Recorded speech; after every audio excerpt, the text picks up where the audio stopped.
Sobra na talaga yung Hana na yan. Gusto niya ipamukha sa buong mundo na ang mga manananggal ang kontrabida. Gusto niya maging bida-bida. Ipapa-experience ko sa kanya kung paano maging bida. At kung paano maging manananggal. Eh, paano? Pakakainin ko siya ng atay para it's atay na kami. Hi, sis. Di ba nga hindi effective yung atay ng hayop?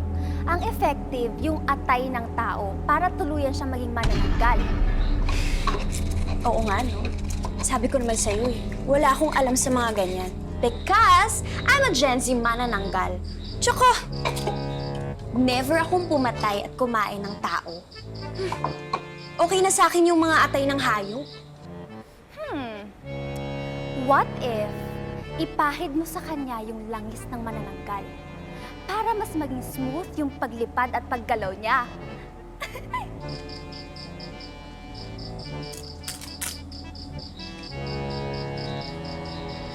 Buti na lang, may pinamana sa aking bote ng langis sa mga ninuno ko. I know, right?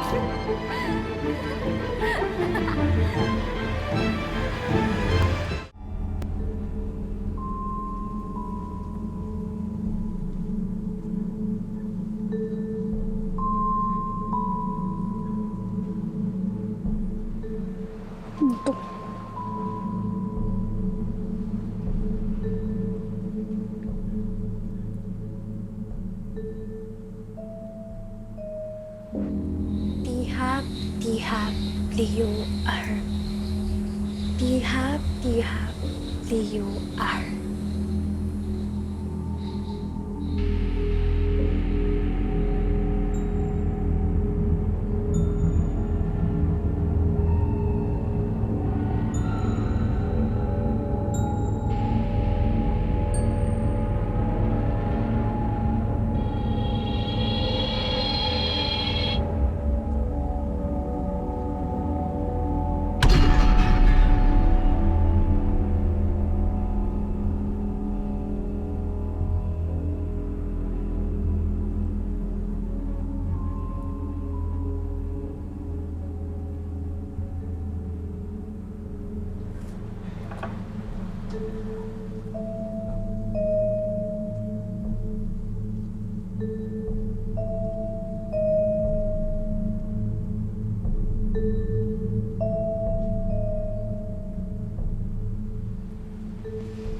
Uy, Bes. Ang galing, no? Ang cute naman ng mga pang-witchcraft mo. Hobby lang, pero di pa ako expert. Pero kahit na, tingnan mo, ngayon lang ata ako nakakita ng mga ganito eh. Ang cool. Pero, nakakagawa ko ng remedies sa mga sakit sa ulo, muscle tension, sa stress. Talaga? Bes, baka naman pwedeng pahingi, please. Oo, sige, sure. Eh kasi 'di ba alam mo naman, sunod-sunod na yung mga projects natin, yung mga test natin. So, medyo kailangan ko ng mga pang-parelax.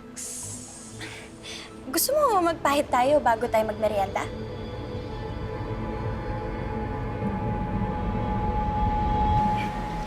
Ito. Ito ang therapeutic oil na magtatanggal ng stress mo. Pangpawala pa talaga yan ng stress. Halika, dali. Dali. Halika. Ito.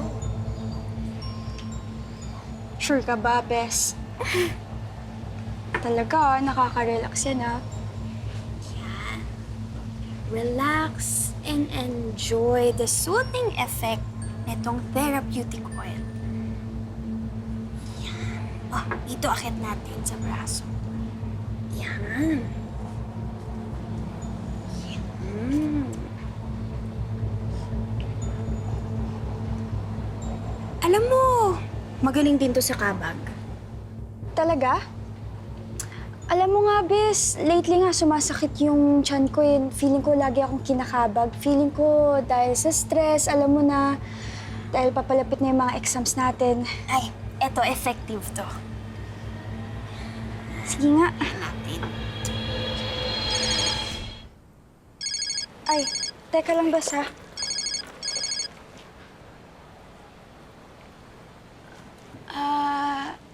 Hello po? Po! Na-hospital po si Lola? Sige po, sige po. Bes, alis na muna ako Na-hospital kasi si Lola eh. Thank you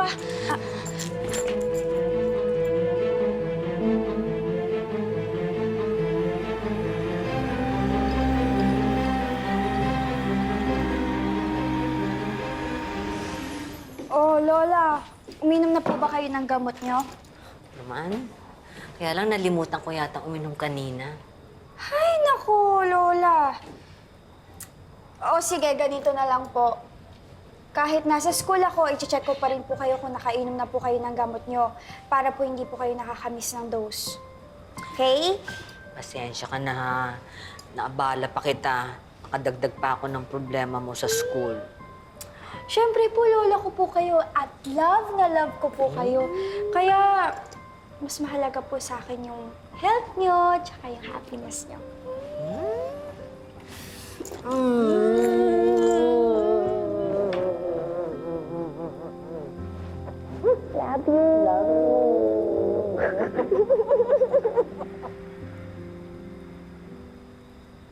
Buti na discharge na ang lola mo. Alam mo, Bes, buti na nga lang talaga eh. Pero kailangan ko pa rin talagang i-double check kung hindi niya nami-miss yung dose niya. Alam mo, Bes, sana no magkaroon ako yung me time, yung sarili ko lang, tapos relax lang ako. Kasi sobrang dami-daming nangyayari sa buhay ko, sobra ako nai-stress. Kahit isang araw lang na ganun. Ay, tamang-tama, Bes. Dala ko yung therapeutic at stress-relieving oil. Teka lang, kukunin ko Oh, eto Ayan. Ikaw na lang mag-apply niyan tonight. So, konting pahid sa noo, braso, balikat, sa batok, at sa tiyan. Para feel mo yung calming effect. Bes, mukhang okay ito Parang makakatulog ako ng mahimbing na ito mamaya. Yan. Ipahid mo hanggat gusto mo. Thank you.